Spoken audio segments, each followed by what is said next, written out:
yaa diimaa dhaggeeffadhu atis gurraacha koo dhageessifadhu. kabajamtoota hordoftoota Hereetiyoob akkuma beellamanne har'a seenaa goota biraatiin walitti deebinee jirra. Boolla tokko keessatti yeroo lama hin ciniinaman Harargeen sirnoota nafxanyaa faashistii habashoota guutumarraa ka'ee hanga gara bulchiinsa wayyaaneen kufteetti illee harka laatee gabbaree bulee hin beeku. Bara Minilik gara aangootti dhufe naannawa bara 1875 hamma 85tti Ejipt meeshaa ammayyaan lafa babal'ifannaaf jecha Harargee weerartee ture. Minilik ammoo bara kana booda ummata meeshaa ammayyaan weerarame kana salphatti gabroonfachuuf fuula isaa gara Harargee garagalfate. Haa ta'u malee gootonni dachee Harargee lafa isaanii magariisa salphaatti laatanii gabroomuun feene. Gootonni kanneen akka Jaarraa Abbaa Gadaa, Bakar Waaree, Elemoo Qilxuu, Ahmad Taqii, Sheek Muhammad Rashid, Muhammad Zaakir Meeraa fi kan kana fakkaatan hedduun dachee Harargee irraa dhalatan biyya isaanii tiikfachuu irratti sirnoota sanarra darbee haga wayyaaneen kufteetitti illee kan dhaabbatanii lolaa turan gooticha akka Adam Diimaa loltoota wayyaanee lafa naqe kaasuun ni danda'ama. Gootota armaan olitti maqaa isaanii yaamne keessaa kan har'a irratti xiyyeeffanne waa'ee seenaa goota Jaarraa Abbaa Gadaatti nu faana tura. Jaarraa Abbaa Gadaa lolee nu lolchiise. Jaarraa Abbaa Gadaa lolee nu lolchiise. Hirayyoo dheeratee nyaa allaatti marfachiise. Jaarraa Abbaa Gadaa abbaa isaa Ibraahim Hamidii fi haadha isaa Moominaa Eebboo irraa bara 1936 baha Oromiyaa Koonyaa Gaara Mul'ataa ganda Mudiir Gooroo keessatti dhalate. Maqaan dhalootaa Abdul Kariim Ibraahim Hamid ture. Haadha warraa Maayiram Jamaal jedhamtu fuudhee ilmaan lama horatee jira. Jaarraa Abbaa Gadaa qabsaa'aa, quuqamaa, yaadaa, xiinxalaa beekaa uummata Oromoo ture. Barnoota isaatti baay'ee nama qaxaree ture. Akkasuma aadaa, afaan, duudhaa ilmaan Oromoo dagaagsuu keessatti baruma sirna nama nyaataa san sodaa tokko malee adda dureen hirmaachaa ture. Yeroo mana barumsa sadarkaa olaanaa Harar barachaa turetti quuqamni waa'ee aadaa fi afaan Oromoof qabu isa teessisuu dhorge. Yeroo kanatti saboonni biroo qophiilee garaagaraa irratti aadaa fi duudhaa isaanii afaan isaaniin ibsachaa turan. Afaan Oromoon garuu yeericha qophiilee garaagaraatti aadaa fi duudhaa ibsachuu miti dubbachuunuu wal'aansoo guddaadha. Gochaan kun baay'ee waan isa gaddisiiseef Jaarraan Abbaa Gadaa barattoota Oromoo walitti qindeessee waldaa barattoota Oromoo jedhu dhaabe. Waldaan kun jabaatee dhaabbachuun aadaa fi afaan isaanii dagaagsanii yeroo gabaabaa keessatti bara 1953 agarsiisa qopheessuun mana sinimaa Hararitti kitaaba seenaa qabsoo Oromootaa jedhu keessatti ibsamee jira. Boodarra yeroo sirnichi hacuuccaa ilmaan Oromoo itti fufu xiiqiin qabamuun gara qabsootti dabalamuuf murteesse. Qabsaa'ota 12 fudhatee bara 1958 gara Baalee imaluun qabsaa'ota achi jiranitti hoogganummaa waaqoo guutuutti dabalame. Baaleettis lola irratti hirmaatee milkii guddaa galmeessee jira. Jaarraan Baaleetti lola laga dharee irratti adeemsifameen gootummaan hirmaatee mirga waan argateef namni wajjin ture hundi jabeennaa fi gootummaa isaa hubatee kabaja guddaa galcheef jedhama. Haga bara 1968 Somaaliyaa fi iddoo waraanaa akka Eelaa Roojii fa'aa irratti of duraa duuba deddeebi'aa hirmaataa ture. Lolli Eelaa Roojii iddoo waraanni mootummaa nafxanyaa qabsaa'ota Oromoo roophilaan boombii tarcaasee waraanaa turedha. Kana malees Jaarraa Abbaa Gadaa guyyaa loltoonni Oromoo Baalee kan akka Waaqoo Guutuu, Waaqoo Luugoo fi Aliyyi Cirrifaan sabboonota Oromoo biroo wajjin meeshaa waraanaa duubatti hafaa Dhoombir jedhamuun xiyyaara mootummaa Haayile Sillaasee samirraa harcaasan suuraa kaasuun hojii gaazexeessummaa dabalataa hojjetee jira. Boodarra mootummaan fincila Baalee to'annaa jala waan oolcheef Jaarraa Abbaa Gadaa gara Somaaliyaa imalee meeshaa waraanaa gahaa argachuu fi leenjii loltummaa fudhachuuf bara 1959 sokke. Mootummaan Somaaliyaa duraan qabsaa'ota Baaleef gargaarsa kan godhu bara 1961 irraa kaasee maqaa Somaaleetiin malee maqaa Oromootiin hin qabsaa'inaa jechuun gargaarsa gochuufii dhaabe.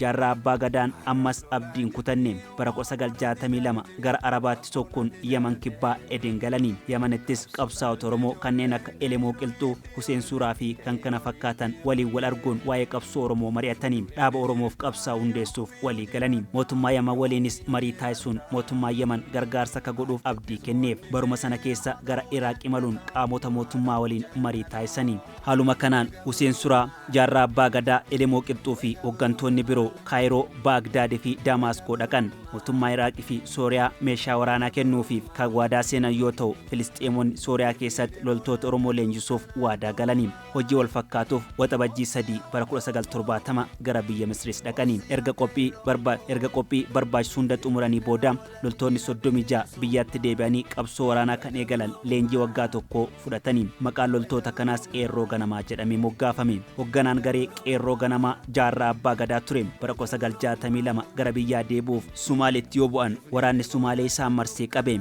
Mana hidhaa Somaaliyaa Mandheeraa jedhamutti waggaa 5 hidhamuun bara 1967 mana hidhaatii bahan. Akka mana hidhaatii baheenis biyya isaatti deebi'ee qabsaa'uuf murteessee gara biyyaatti deebi'e. Biyya Somaaliyaa irraa hiriyaa isaa bara dheeraa kan ture Mul'is Gadaa wajjin ka'ee ganda Shariif Khalid kibba magaalaa Wadaay bitootessa 14 bara 1976 qubatanii. Gootonnii fi sabboontonni Finfinnee jiraatan labsii dhaaba Oromoo haaraa hundeessuu kan Elemuu Qilxuunfaa bara 1975 Finfinneetti jalqaban xumuruuf gara Finfinnee akka dhufu affeeramanii Finfinnee deemanii. Haa ta'u malee sabboontonni Oromoo dhaaba Maarkisist Leeninist dargii wajjin dhaabuu irratti waan qabamaniif dhaaba Oromoo hundeessuu kanarratti xiyyeeffachuu waan hin dandeenyeef gara biyyaatti deebi'e.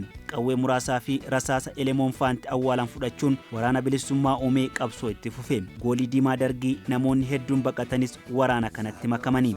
Gootoo walii gamna gameeyyota jaarraan abbuqatoo mirgaa abbaa qabsaa'ota lal jaarraan jaarraa abbaa gadaa yaaba eessa namaa leenca koo way osoo deessee haati marraa lama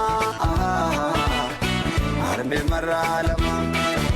Yeroo muraasa booda waldiddaan sababa ifa hin taaneen waraana Jaarraa Abbaa Gadaa fi qabsaa'ota Finfinnee irraa dhufan gidduutti waan uumameef adda ba'aniin waraanni lamaan adda ba'us lamaanuu maqaa Adda Bilisummaa Oromoo jedhuun waamama. Bara 1988 akka lakkoofsa Habashaatti Jaarraa Abbaa Gadaa fi hiriyoonni isaa Adda Islaamummaa Bilisummaa Oromoo AIBO jedhuun moggaasanii. AIBO'n mootummaa ce'umsa Itoophiyaa bara 1983 akka lakkoofsa Habashaa ijaarame keessatti hirmaatee ture. Bara 1984 mootummaa ce'umsaa keessaa gara gaarreen Harargeetti deebi'ee qabsoo itti fufe. Bara 1997 maqaa AIBO jedhu gara Adda Bilisummaa Dimokiraataa Oromootti jijjiiruun qabsoo itti fufanii. Gootichi Oromoo gabrummaa fi cunqursaa addee qabsoo ciccimaa taasisee diinotatti qawwee dhahee gadi teesse. Miidhaa sabasaaf garaansaa roora'ee qabsoo hadhaawaa taasisuuf qofaasaa manaa bahe. Uummata Oromoo bilisa baasanii dirree dimokiraasiin irra imalchiisuuf wabii ta'anii lubbuu fi osoo hin qusatin asiin gahanii. Gootota Oromoo danuu horatee of jala hiriirsuun sabasaaf daaddisee diinasaa sodaa malee dhabamsiise. Dhaaba uummanni Oromoo jalatti hirmaatu hundeessee uummata Oromoof karaa ta'u irra darbee galaa bara baraa ta'ee darbe. Jaarraa Abbaa Gadaa gooticha Oromoo mul'anni isaa fi dubbiin isaa egeree buruufis jiraatu ilmaan gabroonfattootaa gonkumaa walqixxummaatti hin amananii hanga fedhan biyya ormaa kan dimokiraasii keessa jiraatanii barachaa oolanis gaafa Itoophiyaa yaadatanitti jarmiin isaanii itti kaati. Dimokiraasiin kan namni obbolummaa itti wal bulchuudha. Isaaniif garuu dimokiraasiin dhukkuba qoricha hin qabneedha jechuun abjuu keessa bashootaa shira xaxan irratti argee dubbate. Goota Oromtichaa seenaan hin daganne dacheen Harargee biqilchitee Oromootaaf galaa laatte. Jaarraa Abbaa Gadaa Abdul Karim Ibrahim Hamid qabsoo jajjabduu uummata Oromoof galaa danuu taatee erga taasisee umrii isaa guutuu Oromoof of kennee erga jiraatee booda bara 2006 biyya baqattummaan jiraachaa ture Yamanitti boqate. Reeffi isaas gara dachee handhuurri isaatii handhuuramte godina Harargee bahaatti deebuun magaalaa Watar jedhamutti awwaalame. Qabsaa'onni kufa qabsoon itti fufa jedhama mitiire. Gootichis hirriba dhumaa rafe. Kabajaa fi jaalala qabanii fi oolmaa Jaarraa Abbaa Gadaa nuuf oolee nu keessaa barkamuu hin badu jedhanii uummanni Oromoo siidaa yaadannoo ijaaree fi jira. Weellistoonni Oromoo bebbeekamoon kanneen akka Kadiir Martuu faantiin goota kanaaf weellisanii jiru. Qophii taanuun seenaa goota biraa qabannee dhiyaanna hammasitti horaa bulaa deebana. Abbuqatoo mirgaa abbaa qabsaa'ota lal jaarraan Jaarraa Abbaa Gadaa yaaba eessa namaa leenca koo way osoo deessee haati marraa lama harmee marraa lama way osoo si deessee haati marraa lama